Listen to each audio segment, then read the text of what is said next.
तो दोस्तों शुरू करते हैं आज की इंफ्रा न्यूज। पहली खबर जो रही है वो है असम से, जहाँ पर यहाँ के सीएम जो है वो मैन्युफैक्चरिंग करना चाहते हैं ऑटोमोबाइल्स की। तो दोस्तों यहाँ पर जो इन्वेस्टर फ्रेंडली पॉलिसीज है उनको अब इस तरीके से डिजाइन किया जा रहा है आसाम के अंदर कि इंडस्ट्री 2.0 को फोस्टर किया जा सके और यहाँ पर भारत का जो $100 बिलियन ऑटो इंडस्ट्री है वो नॉर्थ ईस्ट में भी आ सके। यहाँ पर सीएम का कहना है कि आसाम के अंदर भी ऑटोमोबाइल इकोसिस्टम बन सकता है, पार्ट्स होते हैं, कई सारी चीजें होती है जहां पर आसाम एक बड़ा एडवांटेज दे सकता है और साउथ एशियन मार्केट के अंदर के लिए एक हब बन सकता है। अब देखते हैं कैसी चीजें आगे बढ़ती है। इंटरेस्ट रेट का है ये पता चल रहा है। अगली खबर दोस्तों जो आ रही है वो है एयरबस से, जो आप जानते हो one of the renowned aeroplane manufacturers है या कहीं तो एविएशन मैन्युफैक्चरर्स है, जहां पर ये इंटरेस्ट दिखा रहा है भारत के अंदर H-125 हेलीकॉप्टर्स को मैन्युफैक्चर करने के लिए। तो यहाँ पर ये खबर मिली है कि ये कंसिडर कर रहे हैं आंध्र प्रदेश स्टेट को उनके मैन्युफैक्चरिंग प्लांट को लगाने के लिए, लेकिन इसके अलावा वो कर्नाटका, यूपी, गुजरात इन स्टेट्स में भी सर्वेज एंड रिसर्च कर चुके हैं, जहां पर आंध्र प्रदेश जो है वो स्ट्रॉन्गेस्ट कंटेंडर निकल कर आया है और आंध्र प्रदेश के भी अनंतपुर के अंदर ये आइडियल साइट देख रहे हैं। अनंतपुर दोस्तों धीरे धीरे ग्लोबल रिकॉग्निशन मिल रहा है क्योंकि यहाँ पर किया ने अपना मैन्युफैक्चरिंग प्लांट लगाया था, जिसके बाद में कुछ और बड़ी फैक्ट्रीज आई, पूरा सप्लाई चेन बनना शुरू हुआ। अब एयरबस अपने हेलीकॉप्टर्स भी यहाँ बनाना चाहता है। अगली खबर दोस्तों जो आ रही है फिर से आंध्र प्रदेश से, जहाँ पर अरुका वैली के अंदर विजिट करने वाले टूरिस्ट जो है उनको आने वाले कुछ समय में पैराग्लाइडिंग भी एक्सपीरियंस करने यहाँ पर मिलेगी। तो अरुका वैली से अराउंड 15 किलोमीटर दूर मगध नाम का एक जगह है जहाँ पर ट्रायल रन लिया गया है पैराग्लाइडिंग का संडे को, जिसकी वजह से ये सक्सेसफुल हुआ और अभी यहाँ पर परमिशन दी जाएगी पैराग्लाइडिंग इनिशिएटिव शुरू करने के लिए। अगली खबर दोस्तों जो आ रही है वो है बक्सर से, जहाँ पर 500 बेड का मेडिकल कॉलेज और हॉस्पिटल बनने वाला है। तो बिहार के जो हेल्थ मिनिस्टर है उनके द्वारा ये अनाउंसमेंट की गई। 515 करोड़ रुपए इस हॉस्पिटल को बनाने के लिए लगाएंगे, जहां पर hospital block, OPD block, academic block और रेसिडेंशियल ब्लॉक मौजूद होगा। 25 एकड़ का ये पूरा कैंपस होने वाला है, जहां पर पर ईयर 100 स्टूडेंट्स का एनरोलमेंट हो पाएगा। बॉयज हॉस्टल कैपेसिटी 250 की होगी और गर्ल्स हॉस्टल कैपेसिटी भी 250 की होगी और इंटर्न हॉस्टल की कैपेसिटी 54 की होगी। रेसिडेंट्स के लिए 62 और नर्सेस के लिए 49 की कैपेसिटी बिल्ड की जाएगी। उम्मीद यह है कि 2026 में ये बनकर तैयार हो जाएगा। अगली खबर दोस्तों आ रही है अहमदाबाद के सरदार वल्लभ भाई पटेल इंटरनेशनल एयरपोर्ट से रिलेटेड, जहां पर एक new semi automated cargo terminal operation होने के लिए सेट हो गया है अगले 2 से 3 महीनों के लिए। तो इस एयरपोर्ट के ऊपर 21,000 स्क्वायर मीटर का कार्पेट और 33,000 टोटल स्क्वायर मीटर का बिल्ड एरिया वाला एक कार्गो होल्ड बनाया गया है। ये जो मेट्रोलॉजिकल डिपार्टमेंट का ऑफिस होता है एयरपोर्ट कैंपस में उसके सामने है, जहां पर आप कह सकते हो कि स्मार्ट लॉजिस्टिक्स मैनेजमेंट किया जाएगा।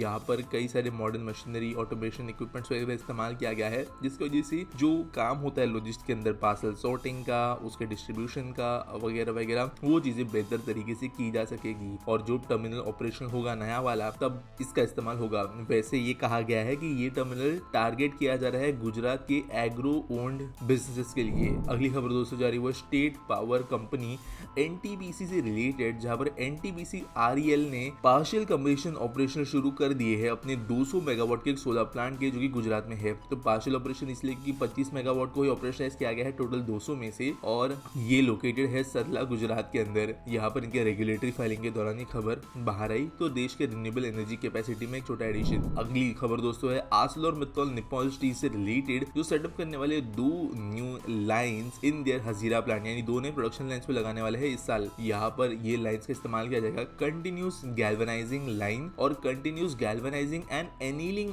लाइन के लिए, जिसकी वजह से ये कंपनी भारत में हाई क्वालिटी ऑटोमोटिव स्टील बना पाएगी और इसका जो इंपोर्ट हमें करना पड़ता है वो आगे से नहीं करना पड़ेगा, आत्मनिर्भर तरीके से हम बना पाएंगे। इसके लिए यहाँ पर इन्होंने काम शुरू कर दिया है। वैसे दोस्तों इन्होंने ये कहा है कि ये तो बनेगी ही पहली फ्लैट स्टील रोलिंग मिल, लेकिन साथ साथ 6 to 7% का ये एनुअल ग्रोथ प्रोडक्शन के अंदर एक्सपेक्ट करते हैं। तो कुछ सालों के अंदर ही डोमेस्टिक डिमांड को ये मीट कर लेंगे और बाद में इंटरनेशनल मार्केट को भी सर्व करना शुरू कर सकते हैं। आज के आस्पिटी सवाल के बारे में बात करें तो सूर्यांश सिंह पूछते हैं लोगों में सिविंग सेंस, क्लीनलीनेस और डिसिप्लिन कैसे आएगा। देखो यहाँ पर ना एक बहुत लंबा वीडियो में बना सकता हूँ इस टॉपिक पे, लेकिन मैं अगर शॉर्ट में एक्सप्लेन करने की कोशिश करूँ तो आपको भारत की हिस्ट्री जो है वो देखने की जरूरत पड़ेगी। देखो आज से अगर 20-30 साल पहले भी जाओ ना पेरेंटल या ग्रैंड पेरेंटल जनरेशन के अंदर, तो देश में खाना खाने की मारी थी, देश के अंदर जॉब्स की मारामारी थी। जो अब देश में कोई भी बिजनेस किसी भी दिन उठकर नहीं कर सकते थे, फ्री मार्केट नहीं था, प्राइवेट एम्प्लॉयमेंट ऑलमोस्ट ना के बराबर था। तो जो स्केर्सिटी वाला एक माहौल था देश के अंदर, यहाँ पर कहीं ना कहीं पे स्वार्थी बनना लोगों के लिए बहुत जरूरी हो जाता है। अगर आप अपने पेरेंटल ग्रैंड पेरेंटल जनरेशन को देखो तो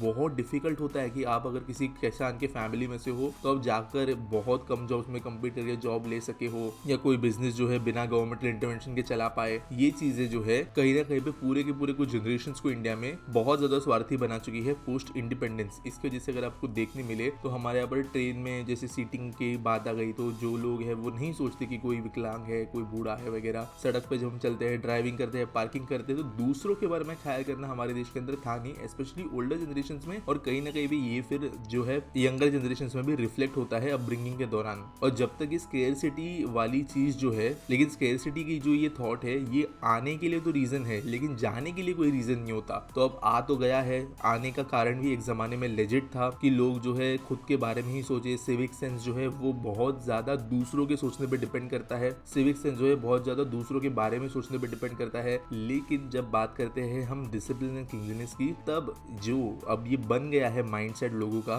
वो चेंज करना जरूरी है क्योंकि अब देश के अंदर स्केर्सिटी नहीं है। तो देखो यार, ये कई सारे देश फेस कर चुके हैं ये इशू, चाइना भी इसके अंदर एक था। और हमारे देश के अंदर जो है वोट बैंक पॉलिटिक्स इस चीज को स्पीड से होने नहीं देती। जब तक डंडा नहीं पड़ेगा तब तक ये चीजें हो नहीं रही है। अवेयरनेस क्रिएट करके, बड़े बड़े ऐड चला के, लोगों को अपील करके ये काम नहीं होने वाला है। लोगों को जो है इसके ऊपर अगर जब फाइन पड़ने लगेगा तब वो चीजें करेंगे। गवर्नमेंट इसके ऊपर इन्वेस्ट करने तैयार नहीं है क्योंकि लोग इससे नाराज होकर वोट नहीं देंगे। फिर चाहे वो ट्रैफिक रूल्स की बात करूँ, पब्लिक डिसिप्लिन की बात करूँ वगैरह वगैरह। हाँ, होपफुल बात ये है कि जैसे जैसे जनरेशन आगे जाती है वैसे वैसे स्केर्सिटी माइंडसेट खत्म होता जाएगा, एजुकेशन बढ़ता जाएगा, ग्लोबल स्टैंडर्ड्स हम ज्यादा देखना शुरू करेंगे। बचपन में हमारे एक सर्कल में अगर कोई फॉरेन जाता था तो बहुत बड़ी बात होती थी। अब जो है ऑलमोस्ट आपके सारे दोस्त या मे बी आप खुद इंटरनेशनल जा चुके होंगे। तो ये चीजें जो है धीरे धीरे स्टैंडर्ड्स को ऊपर उठाएगी। लेकिन कुछ इमीडिएट चीजों की जरूरत है, स्पेशली हाइजीन, कचरा फेंकना वगैरह वाली जैसी चीजें जो है उनके ऊपर एक वॉर फुटिंग पे काम की जरूरत है जो सरकार नहीं कर रही। उम्मीद करता हूँ आपको सवाल का जवाब मिल गया होगा। आपके बस कोई सवाल है आप कमेंट सेक्शन में मुझे पूछ सकते हो। बाकी वीडियो अच्छी लगी होगी तो लाइक करना, सब्सक्राइब करना और मिलेंगे अगले वीडियो में।